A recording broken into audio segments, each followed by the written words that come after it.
sekalian, teman beribadah di dalam nama Tuhan. Marilah kita akan mulai ibadah ini. Kita akan berdoa bersama-sama. Kita akan berdiri di hadapan Tuhan. Haleluya, haleluya, haleluya.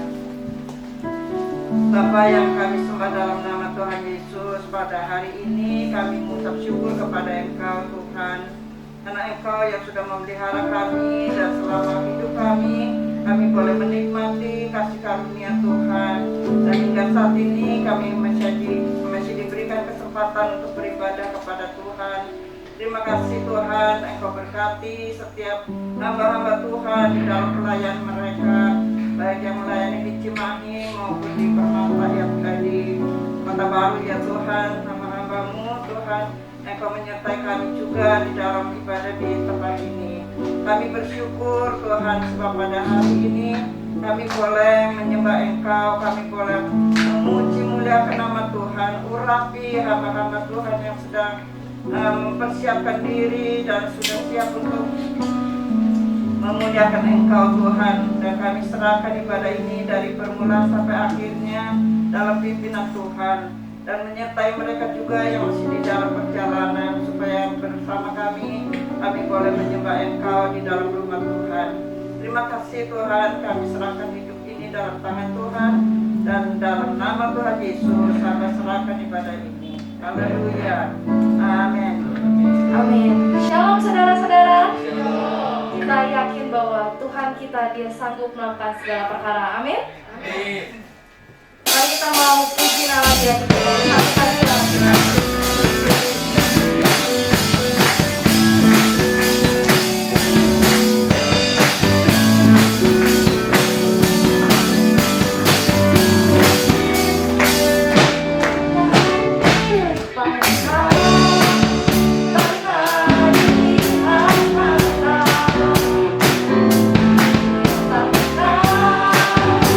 the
kehadiran-Mu Tuhan.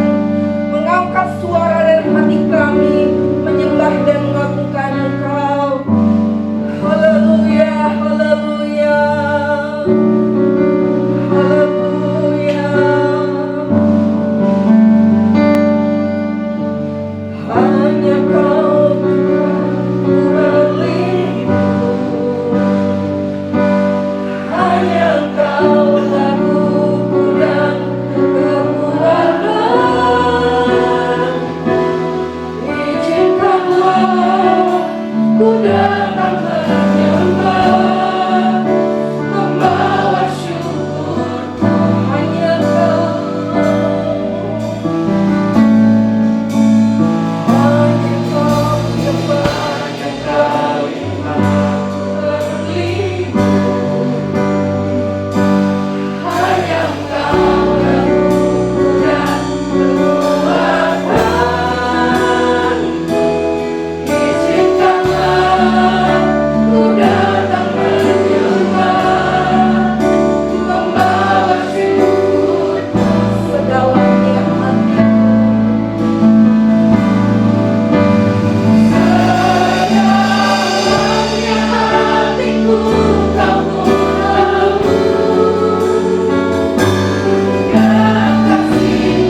kami menundukkan diri kami di hadapan Bapa dan menyerahkan seluruh kehidupan kami ke dalam tangan-Mu. Karena kami tahu kami sangat membutuhkan Engkau di dalam kehidupan kami. Hamba berdoa agar pengurapan daripada Roh Kudus turun ke tengah-tengah kami, membukakan pengertian dan hati kami agar kami sungguh-sungguh mengerti apa yang Tuhan kehendaki kami kerjakan dan lakukan. Menolong kami untuk dapat sungguh-sungguh memahami betapa besar dan dahsyatnya Tuhan dalam hidup kami, dan mengalami pengalaman pribadi bersama dengan Tuhan, sehingga kami bertumbuh di dalam Tuhan, mengenal Kau dengan sungguh-sungguh. Dan pada saat pagi hari ini hamba menaklukkan setiap pikiran kepada Kristus, merubuhkan setiap benteng yang dibangun oleh keangkuhan hidup manusia dan menaklukkannya kepada Kristus. Kau yang bertata di tengah-tengah kami Bapa, setiap pikiran dan hati kami, Kau menyucikan lidah bibir hamba-Mu yang akan menyampaikan kebenaran firman Tuhan, sehingga apa yang hamba sampaikan akan merupakan isi hati daripada Tuhan.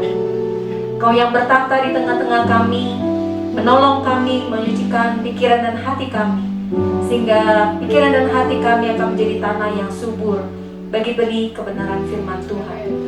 Hamba menyerahkan seluruh waktu ini ke dalam tangan-Mu Bapa, di bawah pengurapan daripada Roh Kudus dan di dalam nama Tuhan Yesus kami berdoa dan bersyukur. Amin. Silakan duduk Bapak Ibu Saudara.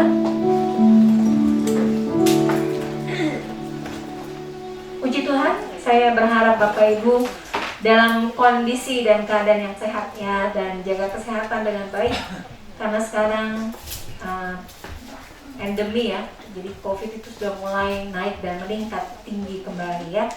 Jadi ingatlah protokol kesehatan dengan baik sehingga dapat mengerjakan tugas-tugas kita dan apa yang harus dikerjakan ya di dalam kehidupan kita. Hari ini tema yang akan saya bawakan adalah investasikan imanmu di tempat yang tepat ya. Bicara tentang investasi, mungkin Bapak Ibu Saudara ada yang sudah pernah mengikuti investasi dan sebagainya. Saya harus jujur, tadi pagi juga saya katakan saya sedang belajar. Kenapa saya belajar tentang investasi? Karena saya melihat bahwa generasi milenial ini adalah generasi yang suka banget segala sesuatu yang instan ya, dan salah satu yang dianggap instan itu adalah investasi. Dan ketika saya belajar itu, saya menganggap ada satu hal yang menarik untuk belajar menginvestasikan bukan hanya uang dan modal kita ya, tapi juga menginvestasikan iman kita di tempat yang tepat. Mengapa Bapak Ibu Saudara? Karena di masa sesudah pandemi ini banyak orang mulai menjadi khawatir. Kenapa khawatir? Mungkin kalau lihat berita-berita, banyak negara yang jadi bangkrut. Kenapa bangkrut? Gak punya lagi dana, gak punya modal untuk melanjutkan kehidupan mereka. Ya, di negara Indonesia cukup terpengaruh harga-harga yang mulai naik. Kalau Bapak Ibu Saudara suka pergi ke pasar, ya beli cabai mahal, bawang merah mahal, ya. Minyak sawit atau minyak goreng 2 kali lipat sekarang harganya dibandingkan yang dulu, ya, dan melambung sekali. Mungkin ada banyak lagi yang saya nggak sebutkan satu persatu, tapi banyak harga-harga yang memang akhirnya sudah berubah dan naik meningkat dibandingkan sebelumnya. Dan beberapa orang sudah meributkan adanya resesi ya, perekonomian yang cukup tinggi. Apapun yang terjadi gitu ya, di dalam dunia ini sebetulnya nggak bisa diandalkan. Dan kondisi ini banyak orang yang akhirnya jadi khawatir ya. Dan di sisi yang lain tadi saya bilang bahwa Indonesia harus bernafas agak lega gitu. Kenapa? Karena di tengah masa pandemi kemarin Bapak Presiden kita mengizinkan untuk adanya PSBB. Ya pokoknya terbatas. Walaupun ada perekonomian, kegiatan, tapi terbatas. Protokolnya tetap jalan. Sehingga kita memasuki masa sesudah pandemi ini, kita memasuki endemi namanya, sudah jauh lebih baik ya perekonomian, walaupun mungkin tetap terjadi kenaikan, tapi kita perekonomiannya tetap berjalan dengan baik. Dan kalau bicara tentang investasi yang tadi saya bilang, ini merupakan salah satu yang mungkin gitu ya bisa dianjurkan sebagai satu simpanan modal kita, keuangan kita dia akan datang, supaya kita bisa mendapatkan keuntungan. Dan kalau ini merupakan investasi adalah simpanan, ini juga berarti investasi iman kita adalah satu simpanan yang harus kita simpan sampai waktu waktu yang akan datang. Saudara akan bisa menuainya. Saudara akan bisa mengambilnya gitu ya. Suatu hari saudara akan mendapatkan hasil yang berlipat kali ganda.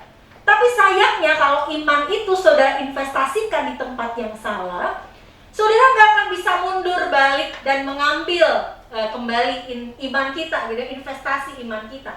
Kenapa? Karena saudara mungkin sudah akan menghembuskan nafas yang terakhir, ya. Artinya masuk ke dalam kematian.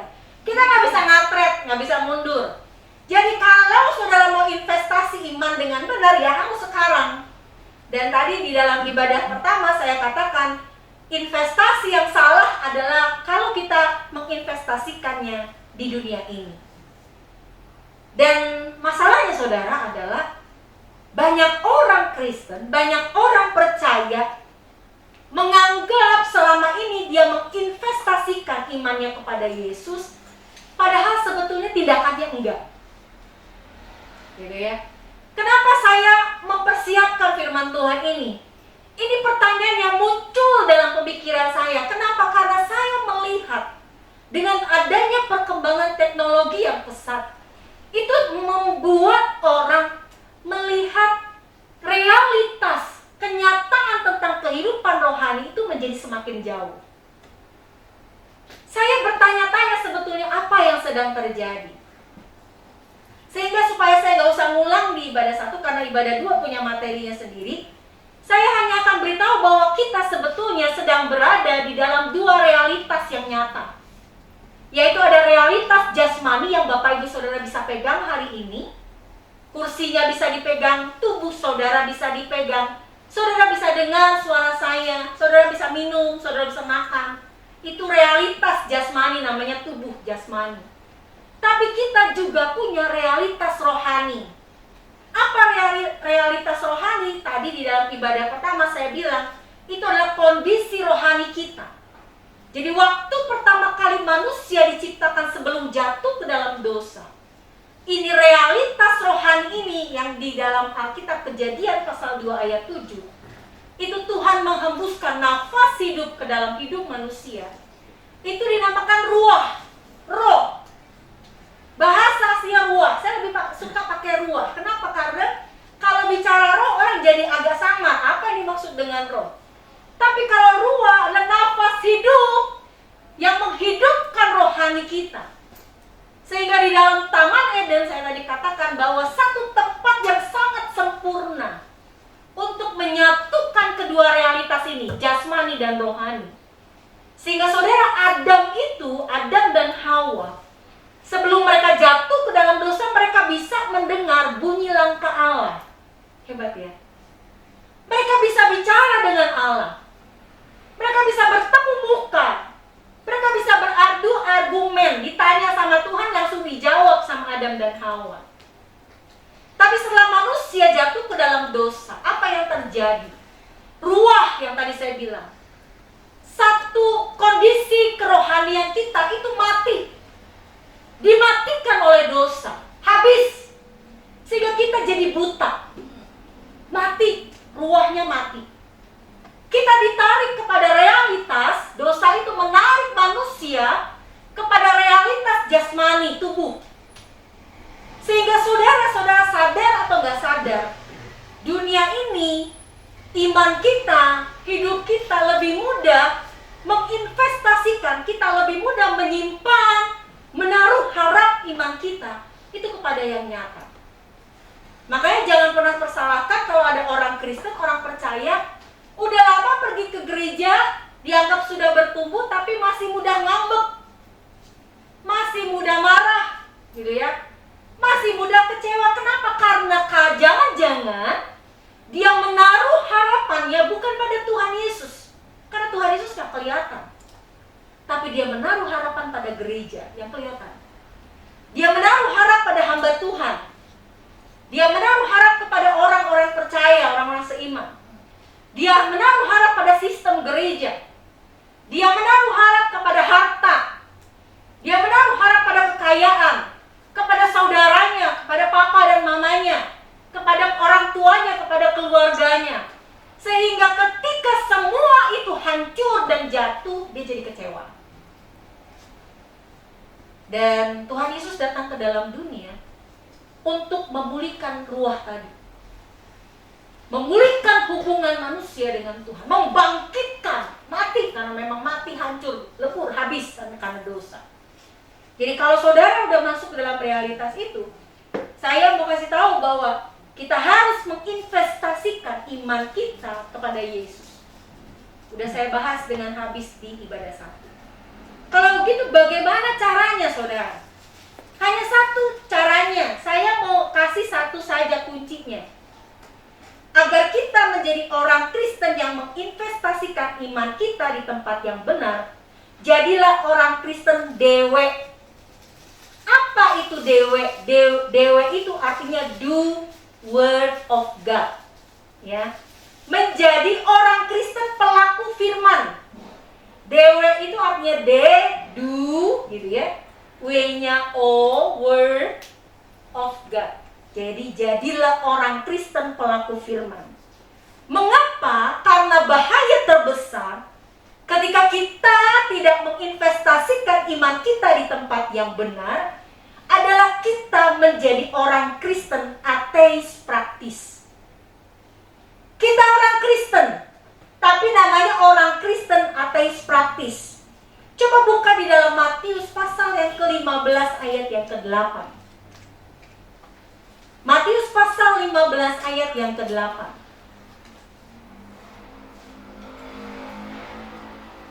Di dalam Matius pasal 15 ayat yang ke-8, ini Yesus yang mengatakannya. Dia ngomong sama orang-orang Farisi, sama ahli-ahli Taurat.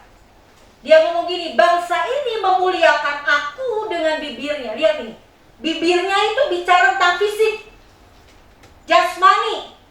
Tapi hati, rohnya, dunia rohnya, realitas rohaninya jauh daripadaku.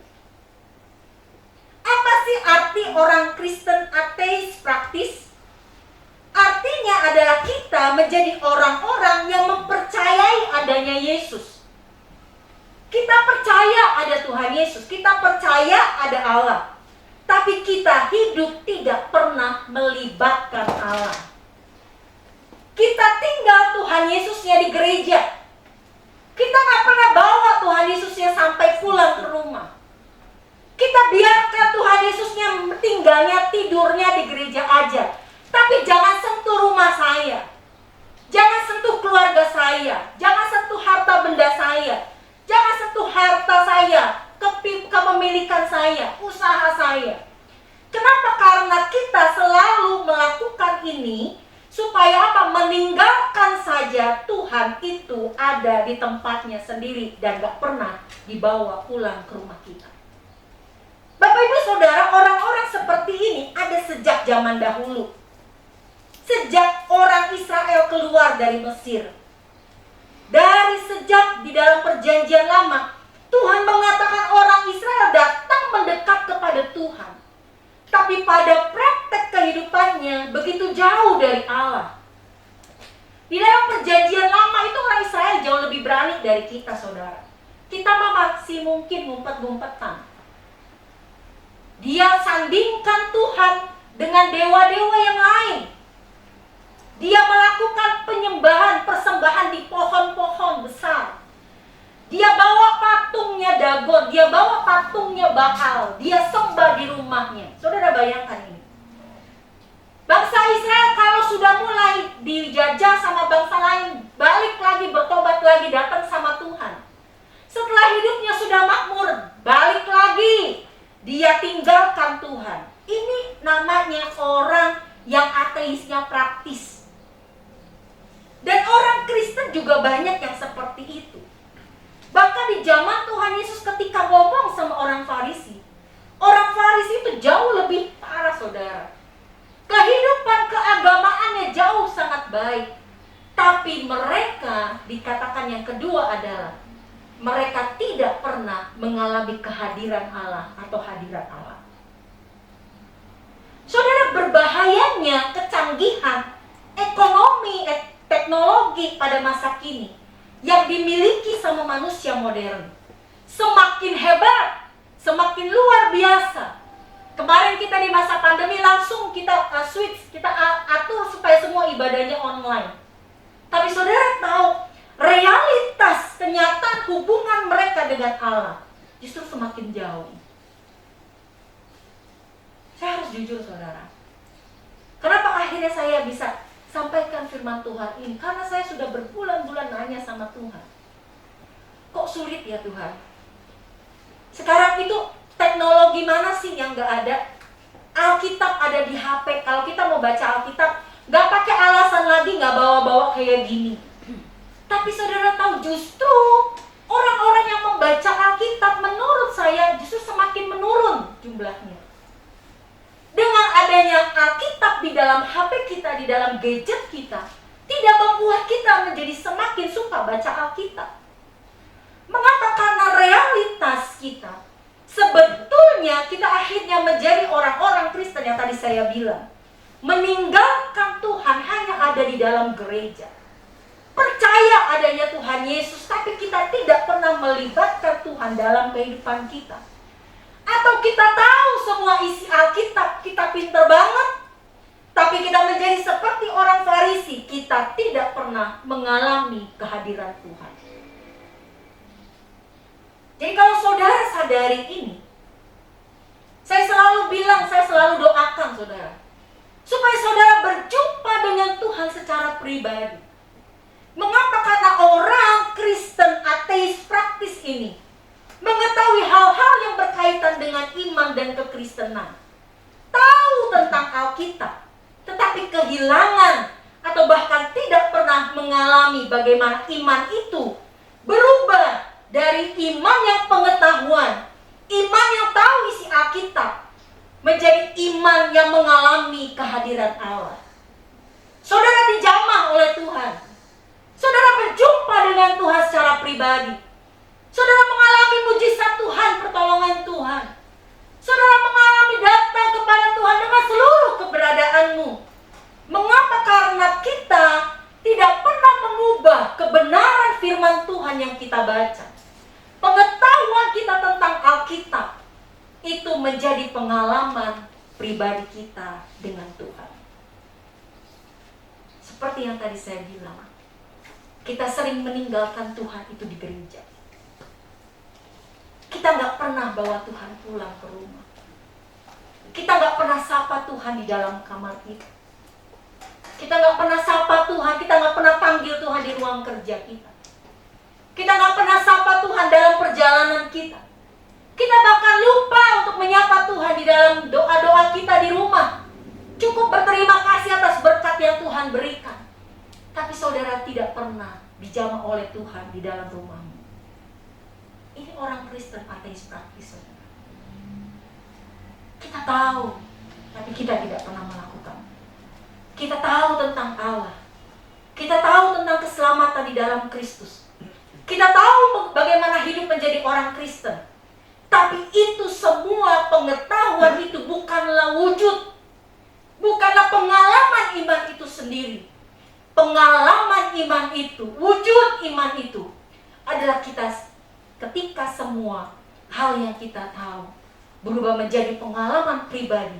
Karena kita berjumpa dengan Tuhan Yesus dan mengalami kehadiran Allah di dalam kehidupan kita sehari lepas sehari. Saudara, perbedaan utama antara orang yang tahu dengan tentang hal-hal yang rohani adalah orang ini memahami ajaran firman Tuhan, mengikuti hal-hal yang baru dalam gereja, terlibat dalam berbagai ibadah gerejawi. Tetapi orang-orang yang betul-betul bukan Kristen ateis praktis, melainkan orang yang percaya, orang-orang yang sungguh diubahkan, adalah orang yang mengalami kehadiran Allah secara pribadi. Mereka menggumulkan, saudara akan bergumul. Bagaimana menerapkan firman Allah dalam kehidupan sehari-hari. Bagaimana mengalami perubahan hidup. Bagaimana saudara bisa mengalami mujizat setiap hari. Bagaimana mulai dari cara berpikir, merasa dan bertindak sesuai dengan firman Allah. Cara hidup rohani di hadapan Allah. Nyata, saudara. Bukan cuma sekedar di dalam Alkitab, tapi nyata dalam kehidupan sehari-hari. Melalui cara berpikir, mengambil keputusan, dan menghidupi kebenaran-kebenaran firman Tuhan sebagai nilai hidup kita. Saudara, saya melihat banyak orang percaya masa kini, orang Kristen sudah berubah menjadi orang Kristen ateis praktis. Saudara memanggil nama Yesus, kita mungkin berseru pada Tuhan, tapi seperti yang tadi saya bilang, realitas perjumpaan saudara dengan Tuhan, saudara dijamah oleh Tuhan itu gak pernah menjadi nyata dalam hidupmu. Saudara lupa bagaimana rasanya dijamah dan bertemu dengan Tuhan. Dan kita harus balik kepada kehidupan rohani yang mendasar. Ini bahaya saudara, bahaya saudara. Nanti gereja-gereja akan dipenuhi dengan orang-orang yang tahu tentang Alkitab, tapi gak bisa melakukan firman Tuhan. Dipenuhi dengan orang-orang yang tahu bahwa Yesus juru selamat, tapi gak pernah menerima keselamatan. Bahaya saudara. Dan inilah yang harus kita lakukan saudara, agar kita tidak terjebak, kita tidak masuk menjadi orang-orang yang Kristen ateis praktis. Kita akan baca dari Filipi pasal yang ketiga. Buka bersama dengan saya dari Filipi pasal yang ketiga, ayat yang ke-7 sampai dengan ayat yang ke-14.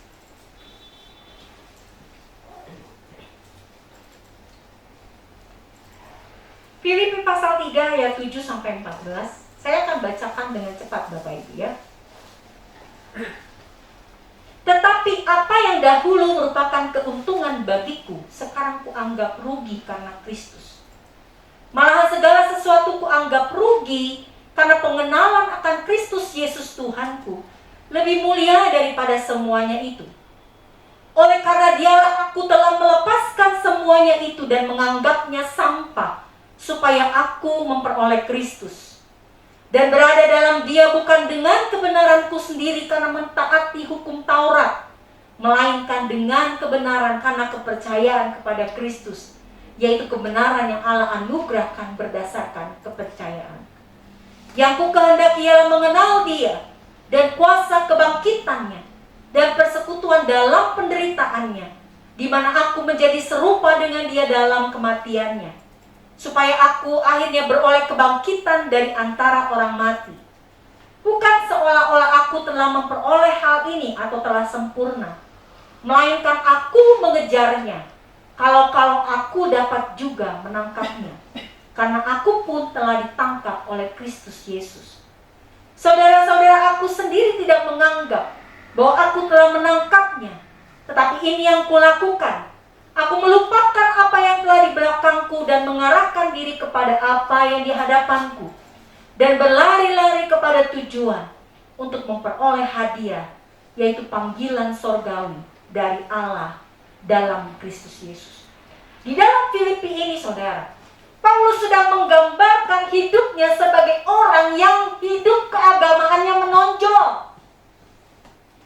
Dia tahu Alkitab, dia tahu hukum Taurat. Saudara baca itu sendiri ya dari pasal yang pertama, pasal kedua, pasal yang ketiga. Tapi karena hal itu, ketika dia berusaha mentaati Allah dengan caranya sendiri, dia tahu dia salah ketika dia berjumpa secara pribadi ke dalam perjalanannya menuju ke Damsyik.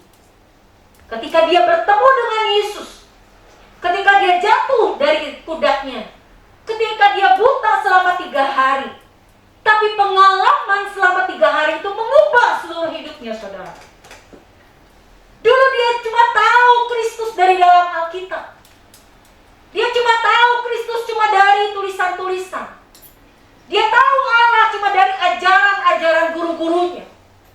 Tapi ketika dia berjumpa dengan Yesus, itu mengubah seluruh perjalanan hidupnya. Saudara tahu pengalaman berubah bersama dengan Allah itu hanya ketika kita dapat berjumpa dengan Kristus. Untuk dapat memiliki kehidupan rohani yang benar. Supaya saudara tidak terjebak menjadi orang Kristen ateis praktis. Yang pertama yang saudara harus lakukan dari ayat yang ke-10 adalah mengenal Allah dengan benar. Saudara, Paulus mengatakan yang ku kehendaki adalah mengenal Dia. Kata Kata dia yang tertulis dalam kitab Filipi ini berbicara tentang Tuhan Yesus. Tapi saudara harus tahu, orang yang jatuh cinta aja tahu. Kenapa? Karena mengenal seseorang itu bukan tindakan pasif. Nunggu disamperin sama Tuhan Yesus, walaupun Tuhan Yesus yang nyamperin kita sebetulnya. Tapi harus ada tindakan yang aktif. Melakukan secara aktif. Dan bukan hanya pasif menunggu.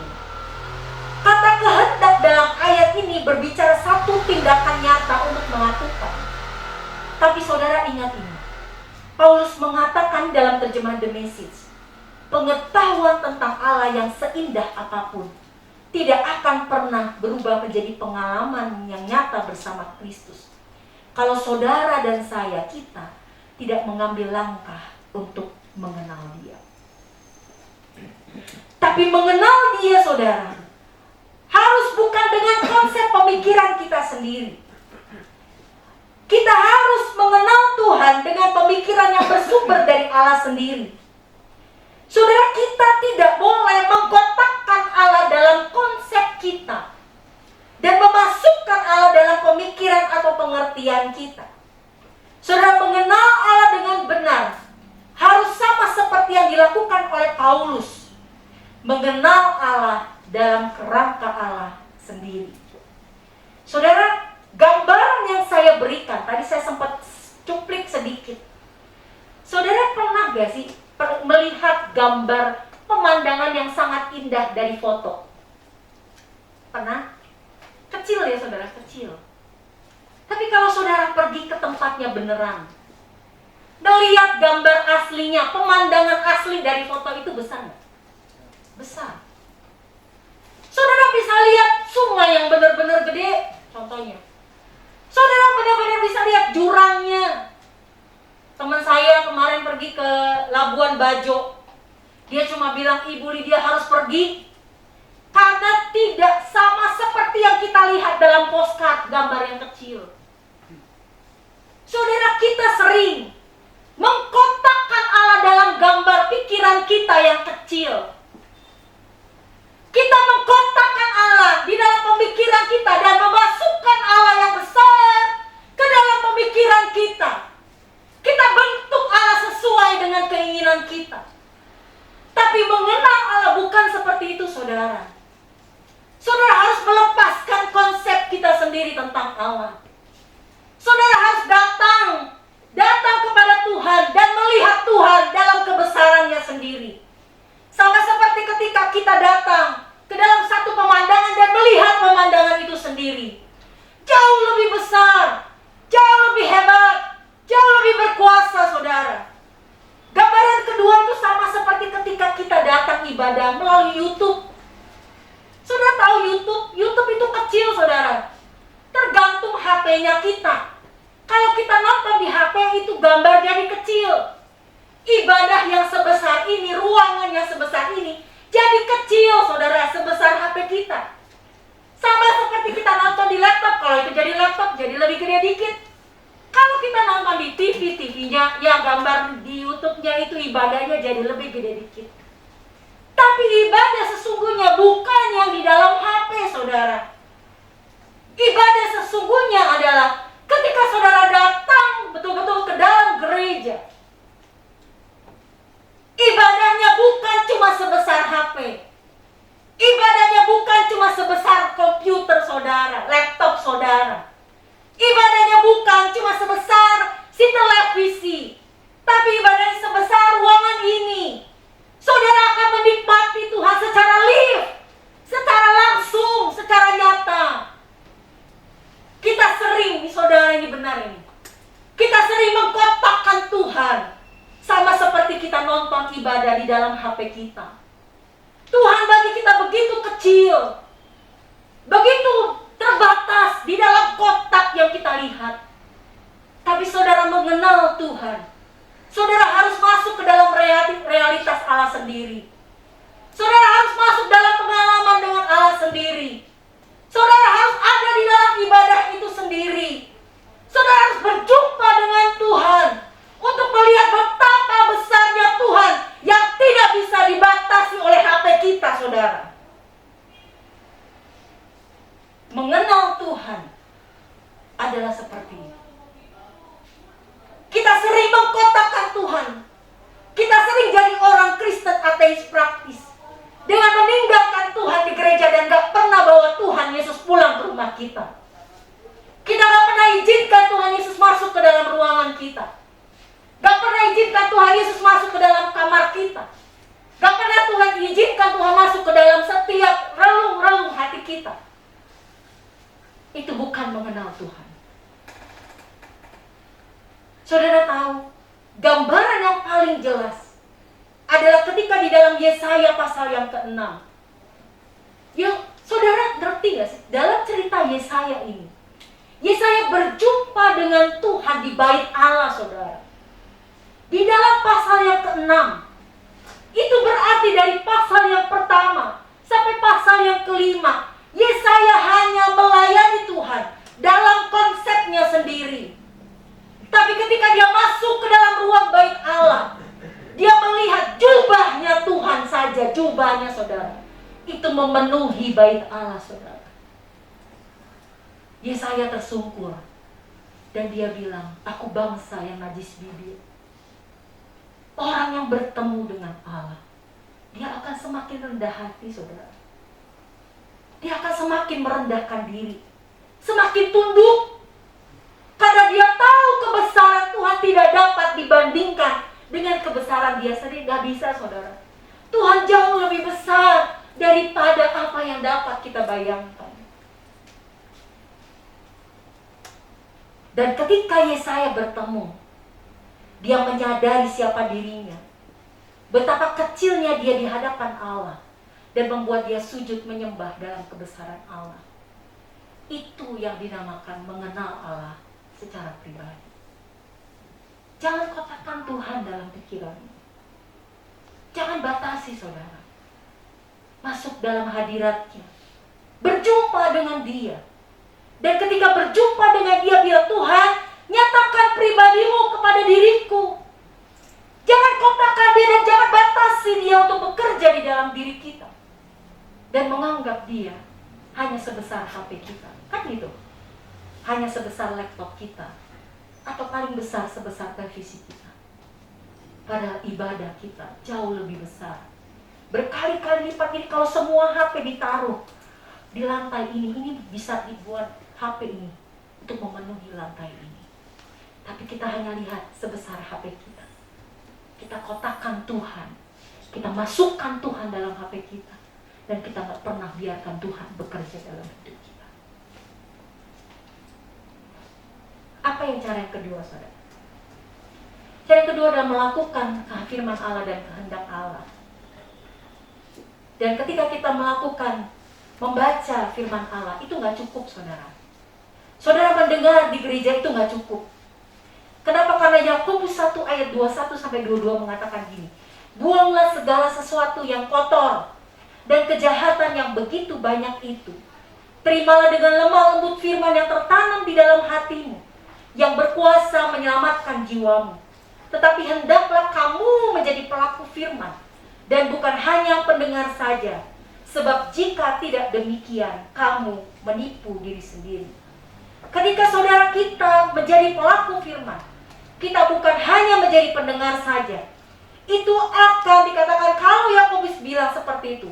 Mengapa? Karena firman Tuhan yang kita dengar, ketika kita melakukan kehendak Allah, ketika kita melakukan firman Allah dan bukan hanya membaca firman Tuhan dan merenungkannya, itu akan membuang segala sesuatu yang kotor dan kejahatan yang begitu banyak dari hati kita. Bahaya dari orang Kristen yang hanya membaca firman Tuhan, yang hanya mendengar firman Tuhan tanpa melakukannya, kita akan menjadi orang Kristen Farisi. Kita tahu semua kebenaran, tetapi tidak melakukannya. Kita tahu semua isi Alkitab, cerita-cerita Alkitab, tapi kita tidak pernah melakukannya. Kita itu memenuhi semua pikiran kita, tapi tidak pernah turun sampai ke hati kita dan membiarkan firman Tuhan mengubah kehidupan kita. Bagaimana kehidupanmu, saudara?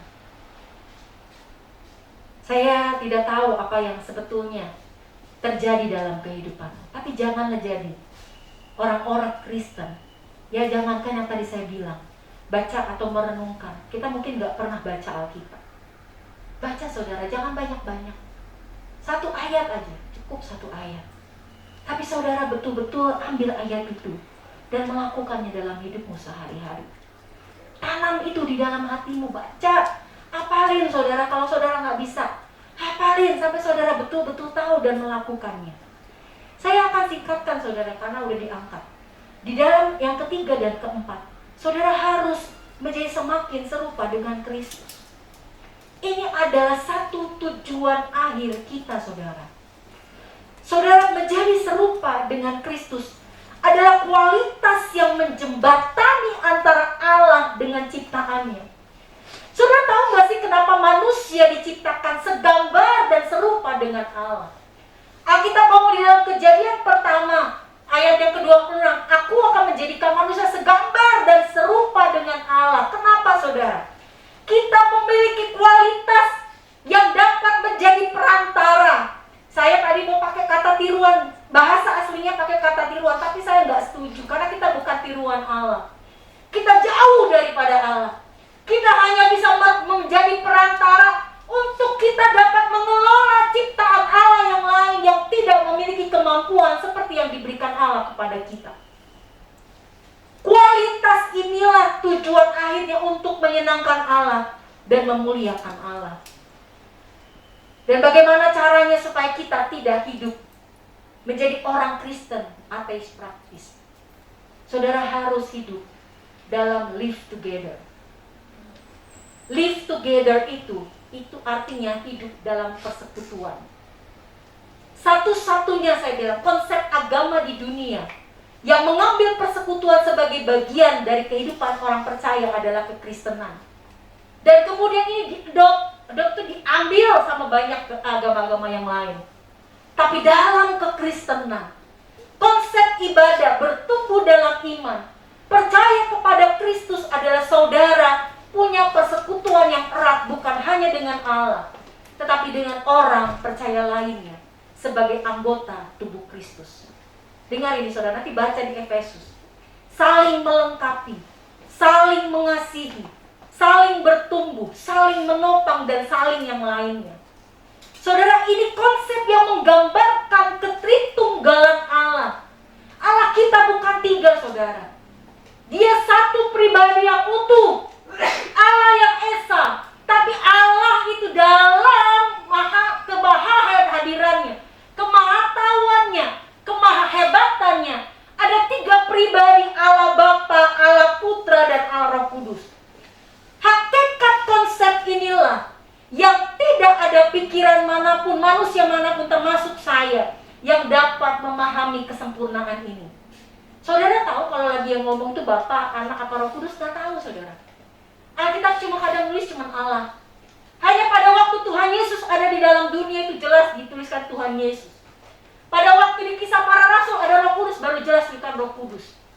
Tapi dalam perjanjian lama, di dalam sepanjang Alkitab yang bagian yang lain, kita hanya tahu bahwa ada salah satu pribadi Allah yang sedang berbicara kepada kita.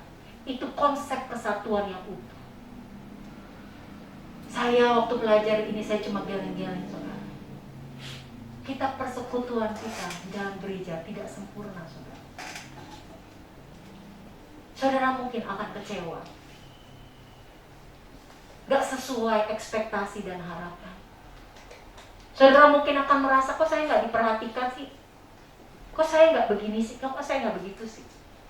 Tapi saudara, konsep saudara bisa bertumbuh, betul-betul bertumbuh di dalam kekristenan, jadi orang percaya itu tidak bertumbuh sendirian. Saya akan bacakan ayatnya saja di Efesus pasal yang keempat ayat yang ke-16. Dan kemudian saya akan tutup saudara. Efesus 4 ayat 16 ngomong begini. Daripadanya lah seluruh tubuh yang rapi tersusun dan diikat menjadi satu oleh pelayanan semua bagiannya, sesuai dengan kadar pekerjaan tiap-tiap anggota. Lihat nih, tiap-tiap anggota menerima pertumbuhannya dan membangun dirinya dalam kasih. Konsep satu tubuh ini, saudara, artinya saya punya mata, saya punya tangan, saya punya kaki, semua fungsinya beda. Karena kalau tubuh saya semuanya mata, saya jadi monster. Kalau saya punya kaki, saya lebih hebat daripada oktopus. Oktopus itu gurita. Ya. Kalau saya semuanya anggota tubuh saya rambut, maka saya seperti rambutan, kan gitu. Tapi saya tidak demikian. Saya punya mata, saya punya telinga. Gambaran tubuh Kristus pun demikian. Tapi menyatu, saudara. Dan ketika menyatu, kita melakukan pekerjaan kita. Alkitab ngomong kita akan menerima pertumbuhan kita dengan sempurna. Saudara harus tahu, saudara tidak bertumbuh sendirian. Ketika bersekutu dalam pertumbuhan iman kita, kita tahu orang percaya tidak pernah sendirian dalam menjalani kehidupan iman mereka. Mereka bertumbuh dalam persekutuan yang menopang. Gereja ini sebetulnya menyediakan wadahnya, saudara. Ada kelompok kecil namanya Esensi. Di couple ada yang namanya Couple Parent and Community. Kenapa? Kenapa dibuat kayak gitu? Jujur, saudara, kalau dibuat semuanya kayak gitu, orang-orang yang berada di belakangnya, yang kadang cuma beberapa orang yang ngatur ini, ngatur sana, ngatur sini, itu jadi banyak kerjaannya. Tapi kalau mikir seperti ini, semua dari pribadi kita harus bertumbuh. Saudara disediakan wadah. Saudara gak bertumbuh sendirian. Saudara akan saling menopang, saling melayani. Saudara akan menjadi satu bangunan yang rapi tersusun bagi kemuliaan Allah. Kita harus menyadari, saudara harus menyadari, dalam persekutuan yang tidak sempurna, saudara dan saya akan saling melengkapi. Kita sering gak mau masuk esensi. Kenapa, saudara? Nanti saya juga kecewa. Saya nanti juga kesal sama orang lain. Malah saya nanti jadi batu sandungan. Saya nanti jadi kecewa, saya jadi marah-marah. Saudara, walaupun jadi marah-marah dan kesel, apa yang bisa dipelajari, saudara? Saudara belajar mempraktekkan pengampunan dan kasih. Bertumbuh itu tidak pernah sendirian. Saudara, konsepnya kita bukan jadi pertapa, saudara. Semakin suci kita, semakin sendirian kita, tidak. Tapi kita bertumbuh di dalam satu kesatuan bersama orang lain, bersama orang seiman. Membangun iman kita di dalam kasih. Bertumbuh menjadi anggota tubuh Kristus yang sejati. Saudara, bukan hanya saling mengenal, tapi kita menjadi orang percaya dalam perahu yang sama untuk mengarungi perjalanan iman kita di dalam Tuhan Yesus. Berdiri bersama-sama dengan saya, saudara. Kembali investasikan imanmu di tempat yang tepat.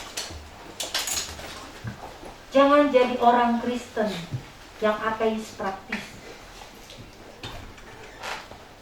Alami, saudara, bertemu dengan Dia secara pribadi. Kita nyanyi laguku Mau Sepertimu Yesus. Kalau saya nggak salah ya.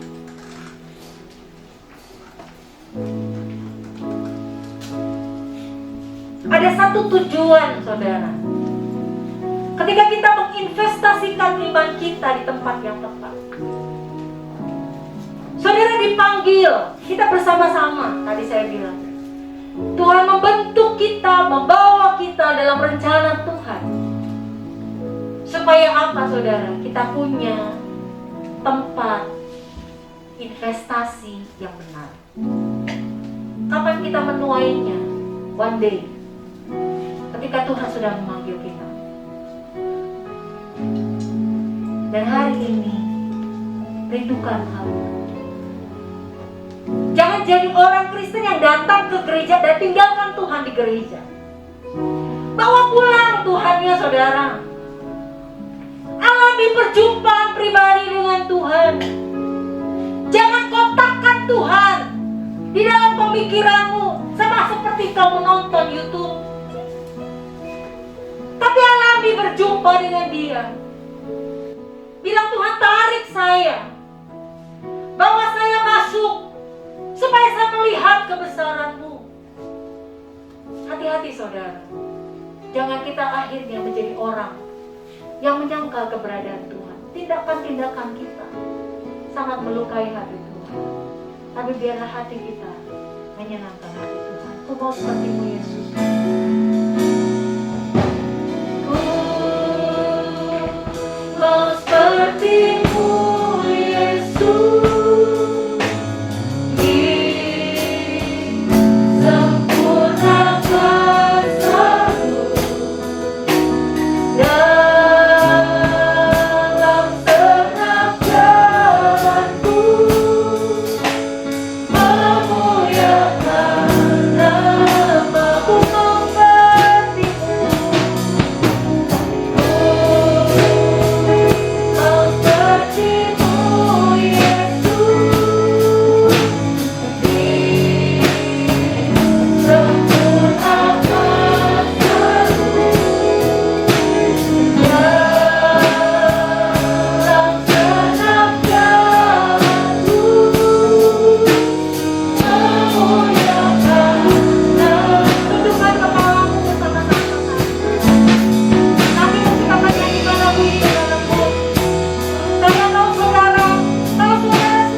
alamilah pengalaman pribadi bersama dengan Tuhan.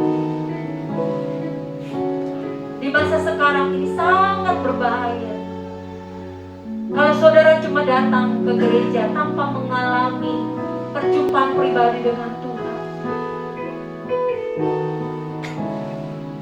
Kau akan merasa berjalan sendiri, bergumul sendirian, tanpa Tuhan menyertai engkau.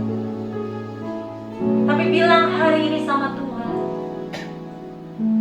Tuhan bawa saya dalam pengalaman pribadi dengan Engkau. Angkat tanganmu dengan sungguh-sungguh di hadapan Tuhan. Bilang, Tuhan, jamah hatiku. Mulai hari ini ketika aku pergi ke gereja, ketika aku beribadah, ketika aku berdoa di rumah, membaca Alkitab di rumah, nyatakan pribadimu kepadaku. Biar aku mengalami berjumpa dengan Engkau. Aku dijamah oleh Engkau, bertumbuh di dalam Engkau, dan mengenal Engkau secara pribadi. Buka dengan muka, melihat Engkau dalam kedahsyatanmu, kebesaranmu, kasihmu secara utuh. Bukan setengah-setengah atau ketika aku meninggalkannya di gereja. Haleluya. Kalau kau merasa sakit, saudara, ada pergumulan dalam hidup saudara, mulai hari ini sertakan Tuhan, saudara. Panggil Dia dengan segenap hati. Bilang, Tuhan, jamah aku. Tuhan, nyatakan pribadimu dalam usahaku, di dalam pekerjaanku. Bantu aku supaya dapat melakukan kehendak-Mu dalam setiap apapun yang aku miliki. Dalam pergumulan-pergumulan-Mu, saudara. Mulai katakan, Tuhan, tolong aku supaya aku dapat melakukan yang terbaik bagi kemuliaan Tuhan. Haleluya. Saya akan berdoa bagi tangan-tanganmu yang terangkat. Bapa, hamba berdoa bagi setiap tangan yang terangkat. Nyatakan pribadimu di tengah-tengah mereka, ya Bapa. Setiap pribadi tanpa kecuali. Hamba berdoa agar tanganmu yang penuh dengan kasih itu menjamah hidup mereka. Biarlah Engkau memperkenalkan pribadimu kepada mereka, Bapa. Dan kami menjadi orang-orang yang mengalami Tuhan, berjumpa dengan Tuhan secara pribadi. Jamah hati kami, jamah hidup kami, jamah pikiran kami, keluarga kami, usaha kami, pekerjaan kami, sekolah kami, pendidikan kami. Jamah seluruh keberadaan kami, Tuhan. Dan kami mau menyertakan Tuhan di dalam hidup kami. Setiap sakit penyakit, setiap permasalahan, pergumulan kami letakkan di dalam tangan-Mu, agar Engkau campur tangan Tuhan, dan kami dapat melihat kebesaran dan mujizat setiap hari. Hamba berhenti bicara, Tuhan. Tapi biarlah hari ini kami belajar untuk menginvestasikan iman kami di tempat yang tepat. Kau yang ditinggikan dan dipermuliakan. Hamba mengembalikan segala puji, hormat, kemuliaan hanya bagi nama. Haleluya, Yesus, haleluya. Saudara sudah memuji Tuhan, sudah menyembah Tuhan, dan saudara sudah mendengarkan kebenaran firman Tuhan yang sama-sama sudah kita dengar, dan firman Tuhan ini sama-sama mengajak kita untuk melakukannya sehingga hal-hal besar terjadi dalam hidup kita. Oleh sebab itu, hari ini kita akan masuk di dalam perjamuan kudus. Persiapkan hati saudara, persiapkan diri saudara, sungguh-sungguh datang kepada Tuhan sekalipun saudara lakukan di dalam rumah. Datanglah dengan penuh hormat, datanglah penuh syukur kepada Dia. Oleh sebab itu, jangan datang dengan sembarangan, tapi datanglah dengan penuh sukacita, tapi juga dengan penuh hormat, karena kemuliaan Tuhan akan turun di tengah-tengah kita ketika saudara dan saya melakukan perjamuan kudus ini. Saya mau berdoa buat saudara, persiapkan anggur saudara, persiapkan roti yang melambangkan tubuh Tuhan, dan anggur yang disediakan melambangkan darah Tuhan. Mari kita bersama-sama berdoa sebelum kita melakukan perjamuan kudus ini. Bapa kami yang ada di dalam surga, hari ini kami sudah memuji-muji Tuhan, kami sudah menyembah Tuhan, sudah mengagung-agungkan Tuhan. Kami juga sudah mendengarkan firman Tuhan. Tuhan mengajak kami untuk melakukannya, untuk percaya seutuhnya, percaya sepenuhnya kepada Engkau. Oleh sebab itu kami tidak mau bimbang, kami tidak mau ragu di masa-masa pandemi ini. Kami mau tetap memegang firman-Mu, memegang tangan-Mu, percaya kepada janji-Mu. Dan hari ini teristimewa kami akan melakukan perjamuan kudus. Ini adalah perintah-Mu, dan ketika kami melakukannya, kami tahu Tuhan bersama dengan kami. Tuhan hadir di rumah kami masing-masing, menjamah setiap unsur-unsur dari perjamuan ini. Bukan hanya menjamah, tapi memberkatinya. Bukan hanya memberkatinya, tapi menyatakan kemuliaan-Mu, menyatakan kuasa-Mu, menyatakan mujizat-Mu di dalam hidup kami masing-masing. Kalau kami sakit, jamah dan sembuhkan oleh kuasa bilur-bilur-Mu. Sembuhlah kami. Kalau kami berbeban berat, angkat dan beban kami. Beri kami kelegaan dan sukacita. Kalau kami menghadapi persoalan-persoalan yang lain, Tuhan tolong kami, supaya kami melihat kuasa-Mu yang nyata di dalam hidup kami. Terpujilah Engkau Bapa. Sekali lagi, kuduskan kami, sucikan kami, layakkan kami untuk menikmati, untuk mengambil bagian di dalam perjamuan kudus ini. Sekali lagi, taruhlah tangan-Mu di atas kedua unsur ini dan nyatakan kemuliaan. Haleluya, haleluya. Angkatlah roti saudara yang melambangkan tubuh Tuhan. Angkat tinggi-tinggi dan izinkan Tuhan menjamah, mengurapi dan menyatakan kemuliaannya. Dan dengarlah firman Tuhan. Sebab apa yang telah kuteruskan kepadamu, telah aku terima dari Tuhan, yaitu bahwa Tuhan Yesus pada malam waktu Ia diserahkan mengambil roti, dan sesudah itu Ia mengucap syukur atasnya. Ia memecah-mecahkannya dan berkata, inilah tubuhku yang diserahkan bagi kamu. Perbuatlah ini menjadi peringatan akan aku. Mari kita memakannya di dalam nama Tuhan Yesus Kristus.